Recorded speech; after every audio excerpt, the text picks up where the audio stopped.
नमस्कार, मैं हूँ संजीव कुमार और आप देख रहे हैं रेड न्यूज चैनल। तो अभी मनेर नगर परिषद क्षेत्र में आए हुए हैं। यहाँ पे तीसरी चरण का जो है चुनाव होना है। करीब करीब बता दें कि यहाँ से चेयरमैन पद को लेकर के 11 उम्मीदवार जो है फाइट कर रहे हैं।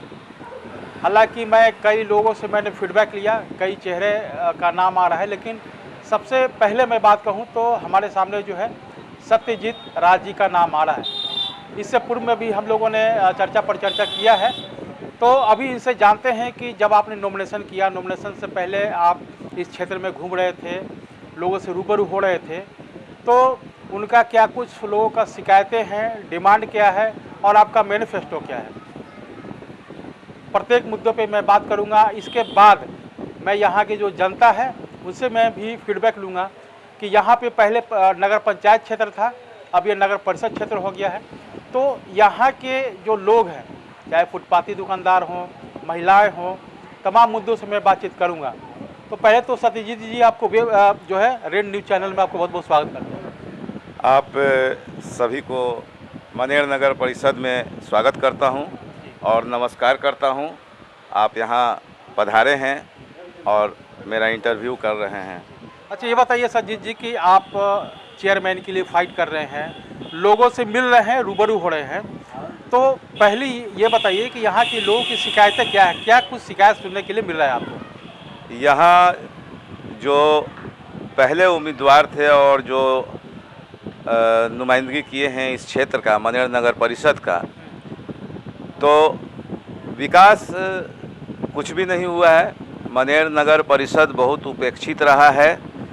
यहाँ की जो मूलभूत समस्याएं हैं, जैसे नाली है, सड़क है, पानी है, बिजली है, शिक्षा है, चिकित्सा है, राशन कार्ड लोगों का सही ढंग से नहीं बना है, वृद्धा पेंशन का सही ढंग से वितरण नहीं होता है, और प्रधानमंत्री आवासीय योजना जो है उसमें जो अनियमितता देखी गई है और जो करप्शन देखा गया है वो सर्वविदित है।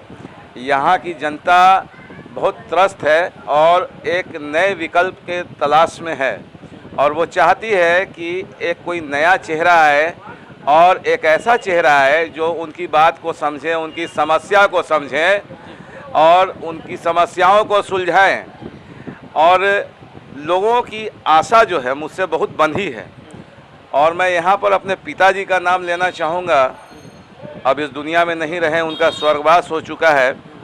स्वर्गीय राजनीति प्रसाद, मेरा सौभाग्य है कि मैं उनका सुपुत्र हूँ और उन्होंने नगर परिषद, जबकि पहले अधिसूचित क्षेत्र समिति हुआ करता था, उस वक्त वो प्रथम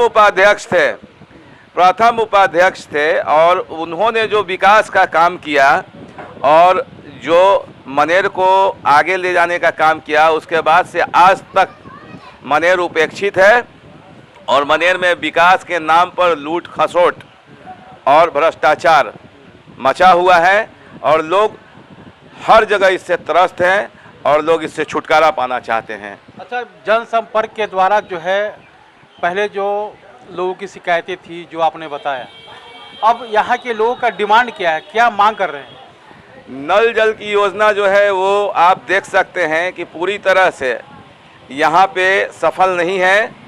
बहुत से नल ऐसे हैं जिसमें जल नहीं आता है और बहुत से नल ऐसे हैं जिसमें जल आता है, निरर्थक पानी सड़क पे जाता है। जैसा कि आप जानते हैं कि पानी हमारे लिए कितना इम्पोर्टेंट है, महत्वपूर्ण है, उसे इसी तरह से रोड पे बहा देना और जहाँ ज़रूरत है वहाँ पे लोगों को पानी नहीं मिलना, ये अपने आप में बहुत गंभीर समस्या है। तो इस चीज़ को ध्यान में रखते हुए मैं ये चाहता हूँ कि अगर मुझे लोगों का आशीर्वाद मिला तो नल जल योजना हो या कोई भी राज्य स्तरीय योजना हो या केंद्र स्तरीय योजना हो, उसको 100% लागू करूँगा मैं और उसमें पारदर्शिता और गुणवत्ता, ये मेरी प्राथमिकता होगी। सड़क की स्थिति बहुत जर्जर है, नाली की समस्या बहुत बड़ी समस्या है, प्रॉपर ड्रेनेज सिस्टम यहाँ नहीं है, जिसकी वजह से घर का पानी सड़क पे आता है, लोगों का चलना दुश्वार हो गया है। और आप आते समय महसूस किए होंगे कि यहाँ लोग गंदगी से और जल जमाव से बहुत परेशान हैं और लोग चाह रहे हैं इससे तब तक उनको छुटकारा नहीं मिलने वाला है जब तक कि कोई नया प्रतिनिधि चुनकर नहीं आएगा, क्योंकि सबको सबने देखा है, सबों ने हमेशा शपथ पत्र, संकल्प पत्र, मैनिफेस्टो अपना जारी किया है।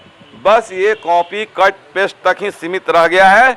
और मैं मनेर नगर परिषद की जनता से ये वादा करता हूँ, आश्वासन देता हूँ, वैसे वादा एक छलावा होता है, मेरे पिताजी भी बोलते थे, लेकिन मैं बहुत कम शब्दों में ये कहना चाहता हूँ कि मैं मनेर की जो समस्या है, मनेर नगर परिषद की, मनेर से अर्थ मेरा मनेर नगर परिषद है, तो मैं यहाँ नाली की समस्या, सड़क की समस्या, चिकित्सा की समस्या, शिक्षा की समस्या, आज हमारे क्षेत्र में बहुत से विद्यालय ऐसे हैं जिनकी स्थिति एकदम जर्जर हो गई है। कब वो टूट के बच्चों के ऊपर गिर पड़ेगा और जाने जा सकती हैं बच्चों की, लेकिन सब कुछ जानते हुए प्रशासन हो या शासन हो, सभी लोग मुक्त वजीर की तरह बैठे हुए हैं, हाथ पे हाथ धर के बैठे हुए हैं और कोई सुनवाई नहीं है।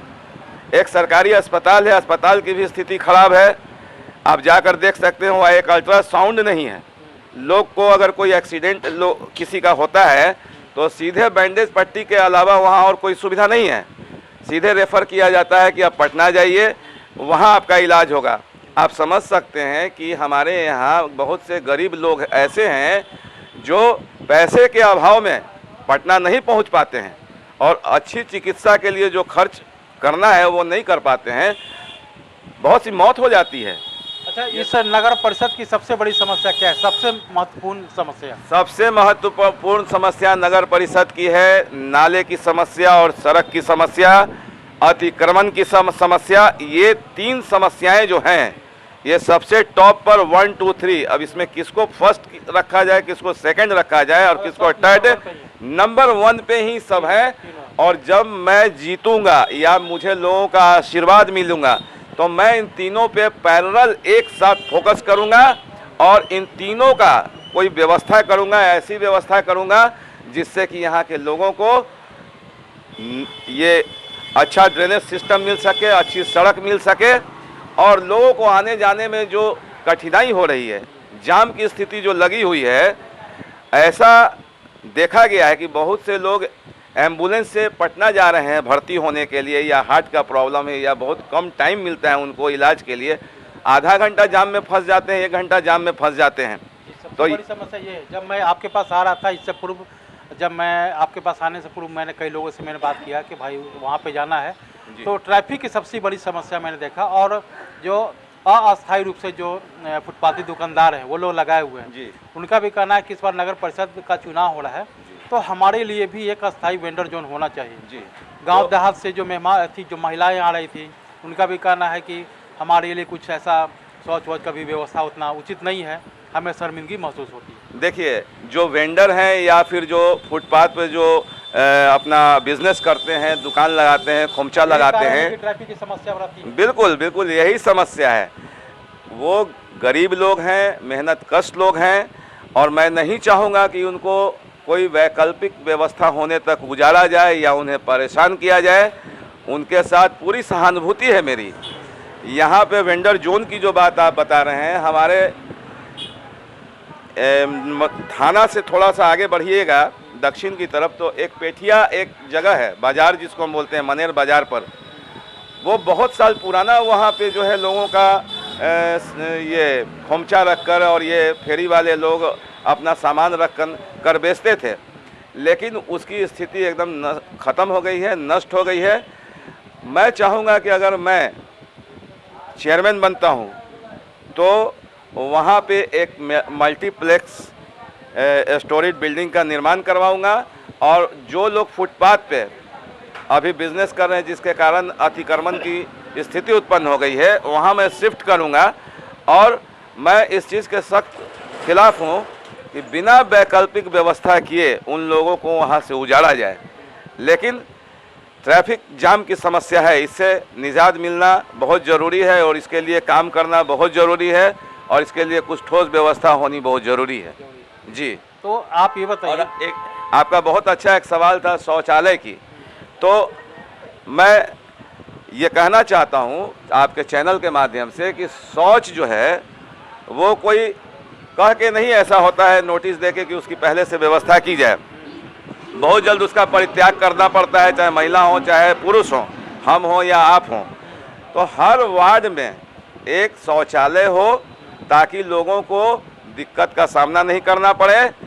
प्यास लगने पे पानी कहीं से भी आदमी मांग कर पी लेता है, लेकिन शौचालय नहीं होगा और शौच अगर किसी को होता है लगता है तो वो कहाँ जाएगा। खासकर महिलाएं, हमारे आसपास बहुत से पंचायत हैं जहाँ से माताएं बहनें यहाँ आती हैं खरीदारी के लिए। बहुत से हमारे भाई बंधु आते हैं यहाँ खरीदारी के लिए, यहाँ इलाज के लिए आते हैं। तो शौच की समस्या के लिए शौचालय का होना ज़रूरी है। लेकिन आज तक किसी भी जो भी यहाँ पे पहले शासन किए हैं, जो भी उपाध्यक्ष अध्यक्ष रहे हैं, उन लोगों ने इस समस्या की तरफ कोई ध्यान नहीं दिया। और हर बार उनके मैनिफेस्टो में ये लिखा जाता है कि ये कर दूंगा, वो कर दूंगा, वो कर दूंगा, ये कर दूंगा। बस सिर्फ पहले के मैनिफेस्टो को कट कॉपी और पेस्ट करते हैं वो लोग। इसीलिए मैं आपके चैनल के माध्यम से बोलना चाहता हूँ कि मेरा इरादा बहुत नेक है, बुलंद है, और मैं अगर चुन कर आता हूँ तो मैं इन सब समस्याओं को भली भांति जानता हूँ और उसे सुलझाने की कोशिश करूँगा। और सबसे ज़्यादा जो मैं इम्पोर्टेंट बात बोलने जा रहा हूँ वो ये कि जिस तरह से मेरे पिताजी विकास के लिए, ईमानदारी के लिए जाने जाते थे। मनेर में एक गर्ल्स स्कूल है, पिताजी का ही बनाया हुआ है, संस्थापक सचिव थे वो। बहुत बड़ी समस्या थी यहाँ की बच्चियों के लिए एक सेपरेट गर्ल्स हाई स्कूल का होना।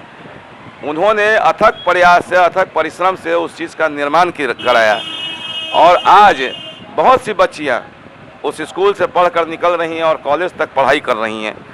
तो मेरा भी विजन कुछ ऐसा ही है, शिक्षा के क्षेत्र में हो, चिकित्सा के क्षेत्र में हो, सड़क नाले की व्यवस्था की बात हो, सुरक्षा की बात हो। अभी देखिए हमारे यहाँ ये CCTV नहीं है लगा हुआ। मैं चाहूँगा कि जो मेरे क्षेत्र में लोग आते हैं और मुख्य चौराहा और जो मुख्य सड़क है वहाँ CCTV की व्यवस्था होनी चाहिए ताकि कोई भी क्राइम हो तो आसानी से ट्रेस किया जा सके उसको। और भी बहुत सी समस्याएं हैं, जैसे यहाँ जो प्रधानमंत्री आवासीय योजना जिसके तहत लोगों को 2 लाख का अनुदान कुछ इस तरह का मिलता है। तो अभी मैंने 2500 वार्ड का, जो नगर परिषद का 2500 वार्ड है, उसका कई बार मैं भ्रमण किया हूँ, लोगों से सामने से मिला हूँ, लोगों से बात हुई है। उसमें बहुत ज़्यादा अनियमितता वाली बात है और दूसरी बात यह है कि बहुत ज़्यादा पैसे की उगाही भी की गई है और इससे लोग असंतुष्ट हैं। मैं चाहूँगा कि जो भी योजना, सरकारी योजना हो या फिर नगर परिषद से हो या कोई और योजना हो केंद्र स्तरीय, उसको 100% पारदर्शिता के साथ लोगों तक पहुँचाया जाए ताकि लोगों में ये विश्वास पैदा हो कि मेरा नुमाइंदा मेरे लिए जीता है, मेरे लिए सोचता है और मेरे लिए मरता है। जी, तो आपने सुना कि सत्यजीत राज जी हैं, इनका क्या कुछ कहना है इस नगर परिषद के डेवलपमेंट को लेकर, विकास को लेकर, और इनका मैनिफेस्टो भी समझ में आ गया आपको कि इनका क्या कुछ कहना है इस इस नगर परिषद के विकास के लिए। तो अब चलते हैं दूसरे नगर परिषद क्षेत्र में, वहाँ के जो बेहतर उम्मीदवार हैं उनसे जानते हैं कि उनके द्वारा क्या कुछ डेवलपमेंट और विकास का काम किया जाएगा। तमाम मुद्दों पर उनसे बातचीत होगी। अपने रेड न्यूज़ चैनल को समय दिया, इसके लिए बहुत बहुत धन्यवाद। आपको भी बहुत बहुत धन्यवाद, आपकी पूरी टीम को धन्यवाद। मनेर की सम्मानित जनता को मैं नमस्कार करता हूं, प्रणाम करता हूं और उम्मीद करता हूं कि आप मुझे अपना सहयोग देंगे, समर्थन देंगे, आशीर्वाद देंगे